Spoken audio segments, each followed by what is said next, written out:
I'm about to do an audit of Iman's profile. So I'm going to be here on my laptop. I'm going to jump in here and actually walk you through all the different steps of his profile that I would recommend editing, and any sort of basic tips for Iman that we're going to get him to implement on his profile. So let's get into it. So on my laptop over here, I'm going to start from like the top of the profile and work my way down to the bottom and just mention all the different sections that are essential and key to sort of nailing your perfect LinkedIn profile. So if we start at the very top in the URL bar, so as you can see up here, it says linkedin.com/Iman Gajimagomedov, and then it's got a bunch of numbers and letters here with like a dash. So first of all, it doesn't really look very presentable. Obviously you'd want a cleaner URL where it just ended at the end of his name. So all you need to do, I'm gonna have to show you on my profile, because obviously I'm not logged into his account. So through my profile, you'll have a section saying edit public profile and URL. All you want to do is click on this and it will open up another tab.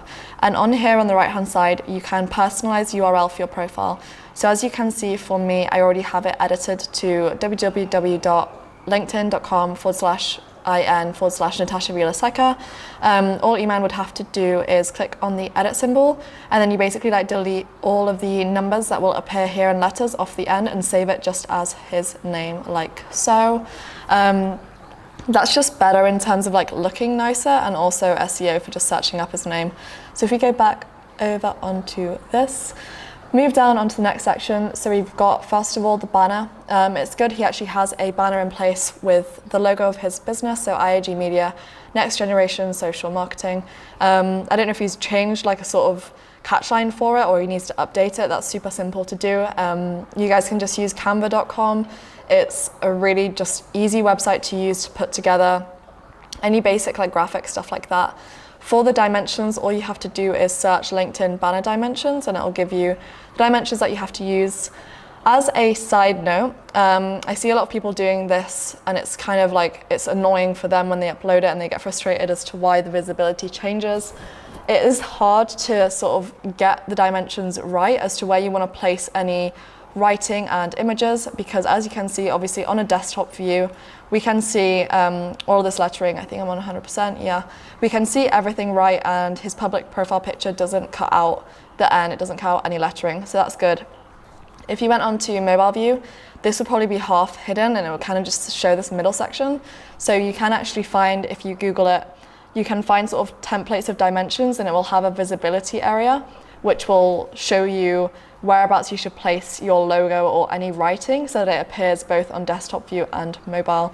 Another thing with the banner and the logo, it's good to also have it implemented to your company page, which he does have here. If I open this up in a new tab, so I'll have the same banner, I'm guessing. No, he doesn't have a banner. Iman.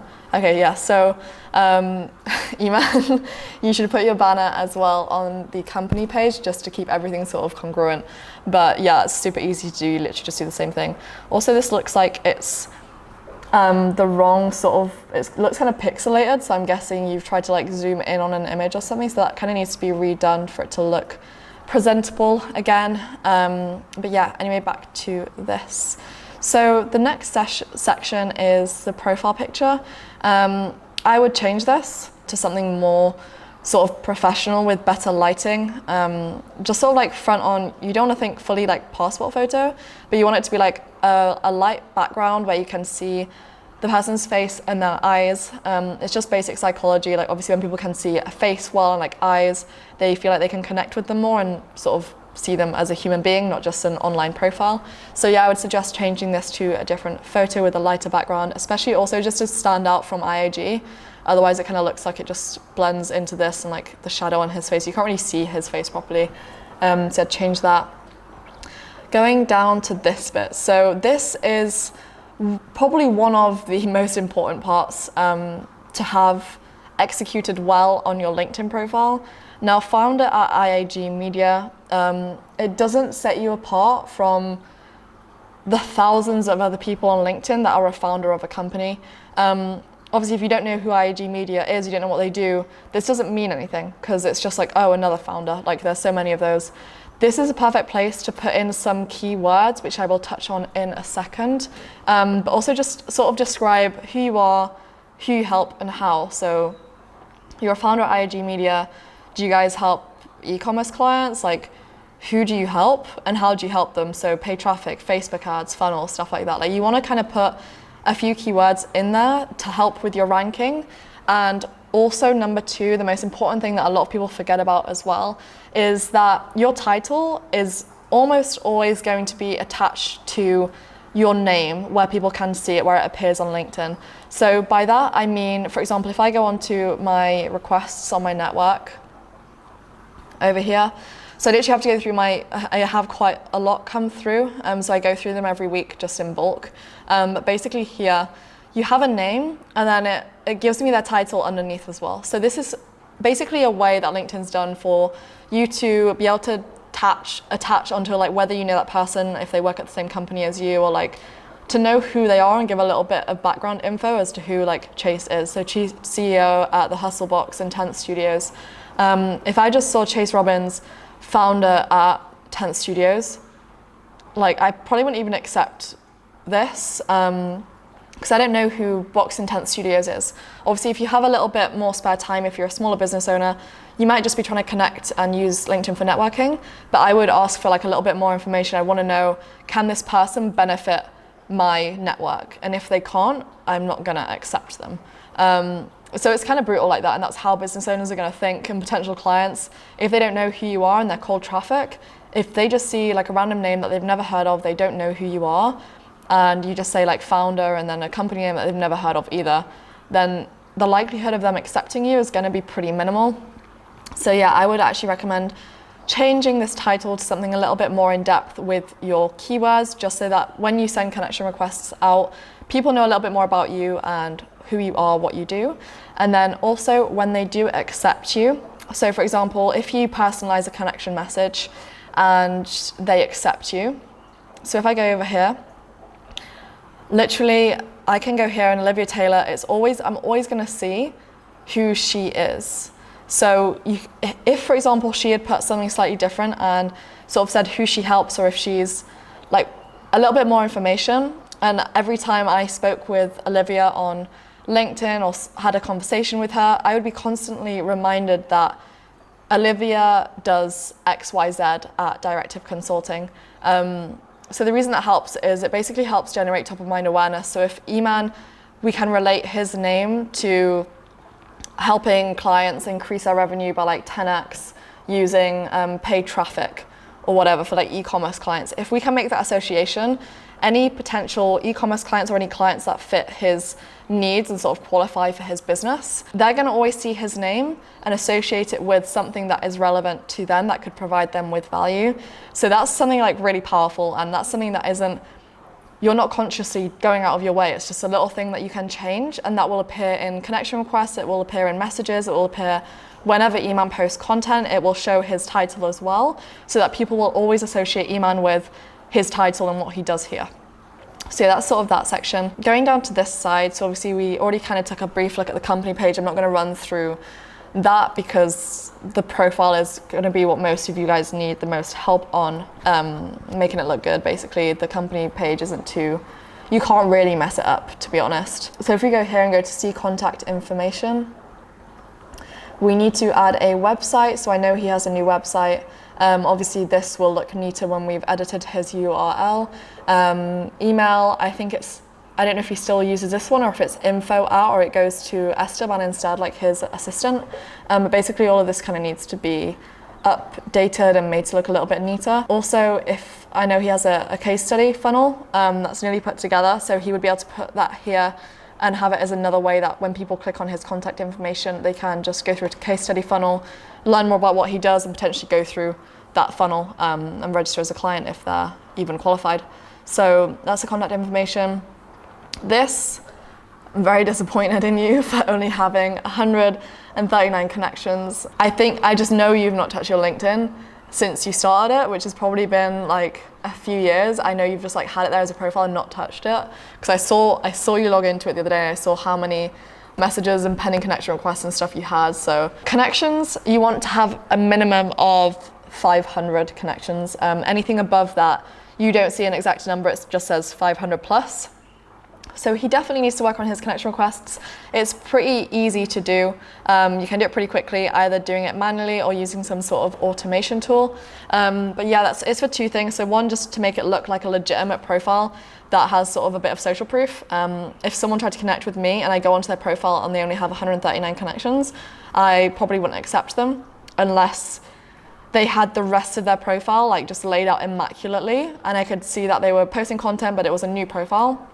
Sure, but like if they've got a small amount of numbers, is it a real profile? Like to be honest, like this profile, like it doesn't look like it's actually Iman's, like because obviously he's not put in any work for it. Like he's not tried to make it good, which is why it's not.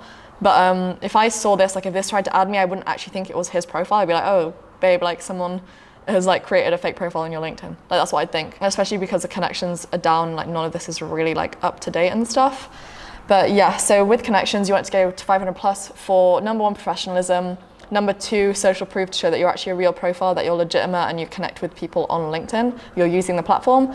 And number 3, because if you don't have, this goes for all of it in your profile, if you don't fill out many sections or you're not active on LinkedIn, LinkedIn is not going to favor your profile and it's not going to help bump your profile up in terms of like search rankings, SEO, like all of these little things aid towards you being found more easily by a prospect and also just in general LinkedIn SEO and also SEO on like Chrome or search engine.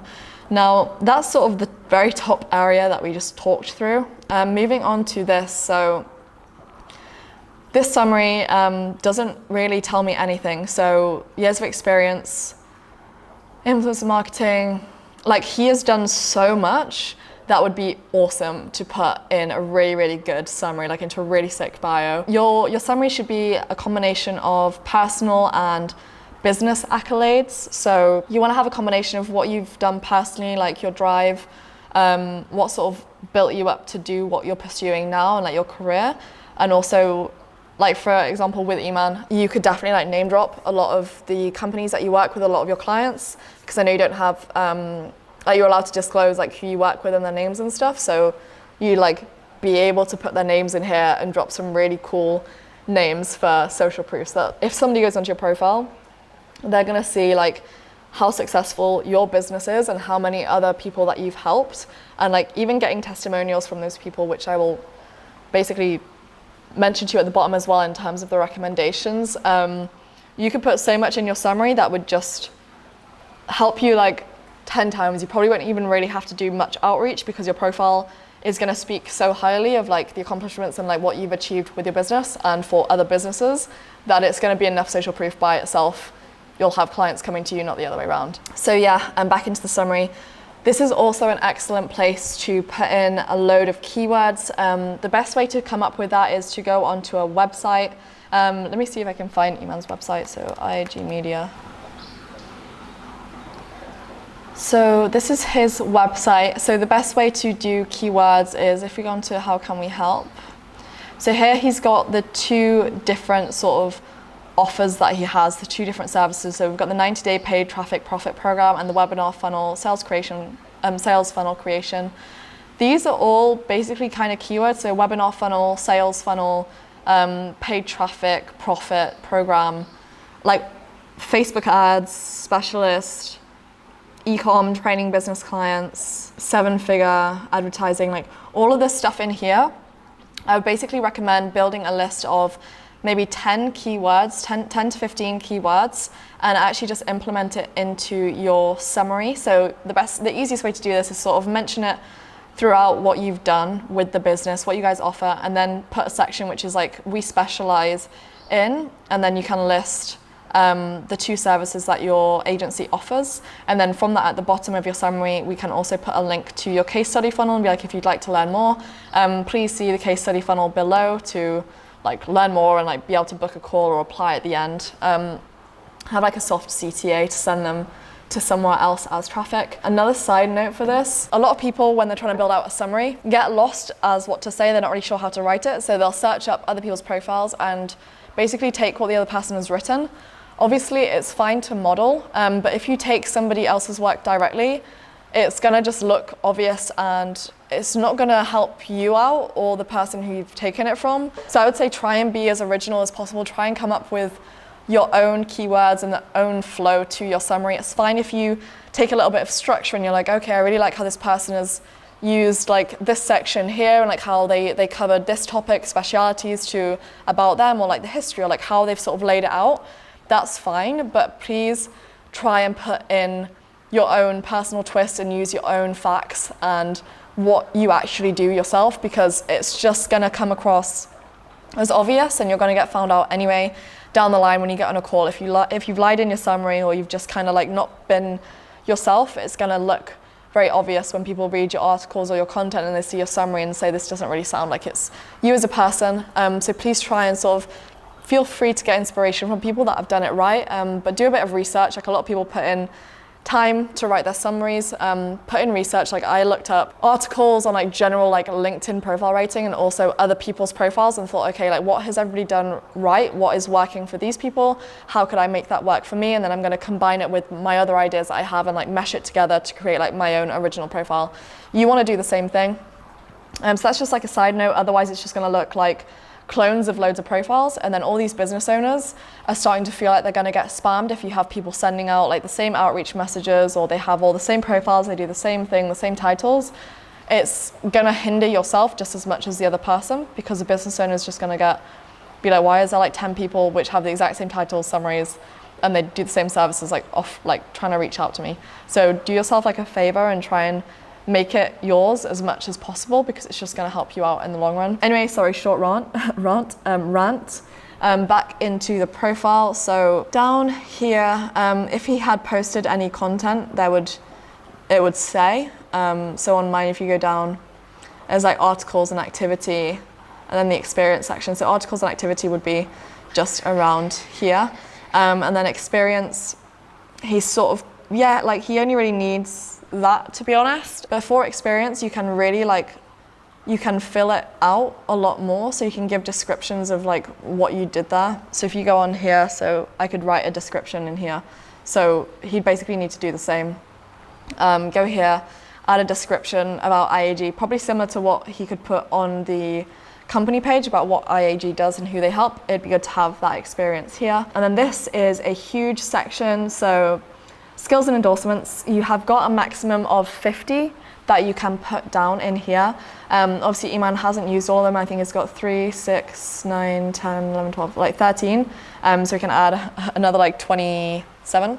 Did I just do the maths right? I think I just messed it up. Yeah, so he could do like way more endorsements, like add them up to top it up to 50 in there. What you want to do is you want to have a bunch of keywords. So again, from the list that we created from the website, like 10 keywords, you want to make sure you have them all in here and also update it. So I know a lot of these isn't relevant to him anymore. Like he doesn't do lifestyle photography as a service or anything. He doesn't really do any of these things. All of these skills and endorsements are breadcrumbs that will lead a potential prospect or client to your profile. So anything that is related to you, your agency, your services, anything that you have as a skill, it could be like Photoshop, it could be like Facebook ads, Instagram management, SEO, etc. You want to have that all in here and have the 3 most important ones at the top, because these will get most highly endorsed. A way of getting endorsements, by the way, is anybody that you accept. So any sort of requests that you have. So if I go over here onto my network, anybody that I would open up, once I basically accept somebody, I would accept them. Before you've accepted them, you can't endorse them for a skill or anything, so you have to accept them. It will go onto a different page, go back onto this page, scroll down, and then I would be able to basically like endorse this person. Normally, like people will only endorse the 3 that they have here, because obviously they have to click show more to see the rest, and most people will just endorse these ones. So you want the 3 at the top to be the 3 things that are your main skills, your main attributes that you want to sort of show off on your profile. You want to have them here, and they will end up having the most endorsements. Okay, cool. So moving on to, well, he doesn't really have anything else down here.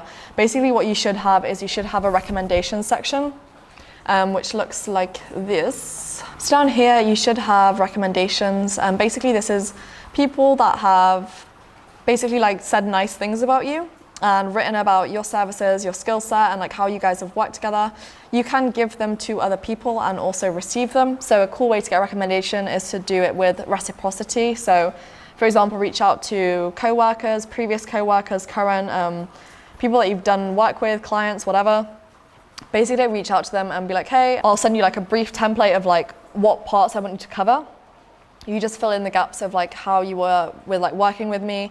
If it's like a two-way street, you could say, hi, I'd love to give you a recommendation in return for you writing one for myself. Eman, you could get so many good recommendations from your clients and you'd be able to get them super, super quick. I know you've already got video testimonials, which I also forgot to mention in your summary. To add media, not to just have writing, it's really good to add in any video testimonials, any YouTube videos that are relevant. So sort of anything that's very professional that would appeal to a LinkedIn audience, and any client testimonials I would put into your LinkedIn summary so that when people go onto your profile, it's very interactive and they're immediately hit with, wow, it's not just this guy telling me that he's the shit and that he's amazing, it's also like 6 other clients that are talking about how much money this kid's like made them. So if you have loads of other people saying good things about you, it's just basic social proof. You're gonna just get taken more seriously like straight away. And people are going to be more interested in learning more about you, accepting your connection request and furthering on like a conversation with you to see if you could help them out as well. So yeah, with recommendations, basically reach out. You want to get like 5 to 10, as many as you can really. Just reach out to people with like a template and get some cool recommendations. And then also try and add anything you can like into the summary. So here I have like my case study funnel. I have my 2 LinkedIn videos. I'll probably like carry on adding more and add some recommendations here. Sometimes if the file is too long, it can take ages to load. Like I had a problem trying to put testimonials into this because it just wouldn't load for some reason. So maybe try using like an Ethernet cable if your Wi-Fi is not really strong, or trying to like cut the video down into a smaller size. So yeah, that's kind of like all the main sections I think that I've covered here. Yeah, I think that's kind of everything. But basically like the main thing with your LinkedIn profile is to fill out as many sections as possible as you can to the best of your ability. And that is basically like the first step to nailing your lead generation on LinkedIn. And yeah, I hope this helped, and I hope Eman takes all of my advice on board and implements it into his profile. But yeah, that's everything for this video. I hope you guys enjoyed it and found it super valuable, and I will see you in the next video.